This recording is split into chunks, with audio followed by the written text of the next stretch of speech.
Mark tahtis endale üle kõige lemmiklooma, aga ema ütles tema palve peale alati ei. Ühel päeval tuli Margil hea mõte. Ma tean, mis ma teen. Ma lähen aeda ja otsin endale ise lemmiklooma. Ta leidis trepialusest kapist tühja karbi ja läks õue. Mark vaatas aias ringi. Isa kaevas maad ja ema pani pesu kuivama. Kuhu ma kõigepealt vaatan, mõtles ta. Siis nägi Mark puuoksal imeilusat ämblikuvõrku. Sinust saab tõelise toreda lemmiku, ütles ta, pannes ämbliku ettevaatlikult karbi sisse. Kui isa oli kaevamise lõpetanud, otsustas Mark ka aiamaal ühe laheda lemmiklooma leida.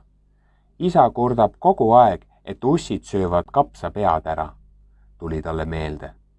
Mark märkaski läbi suurendusklaasi paksu ja vingerdavat ussikest. Sinuga võiks küll mängida, arvas Mark, kui ussike karbi sisse roomas. Järgmisena otsustas Mark otsida kasvuhoone tagant paksu ja kõrge rohu seest. Ma olen kindel, et siin elab palju huvitavaid olendeid, arvas ta. Mark heitis kõhuli ja märkas peagi töökaid sipelgaid, kes pikas rivis temast mööda sibasid. Nad marssisid nagu sõdurid Margi karbikesse, kus ootasid juba ees ämblik ja ussike. Mark toimetas terve pärastlõuna õues. Tal polnud aimugi, kui palju imelisi olendeid elab tema enda aias. Ta leidis ema lillepoti alt sõbraliku sajajalgse, kuurist läikiva põrnika ja tiigi äärest isegi mõned sumisevad putukad. Huvitav, mitu putukat mul juba kokku on, mõtles Mark karbi sisse piiludes. Karbis oli nüüd juba päris palju vingerdavaid, väänlevaid ja limaseid tegelasi. Peagi oli Margil terve aed läbi otsitud. Kõik minu uued lemmikud on nii lahedad, arvas Mark. Tahaksin neid juba emale näidata.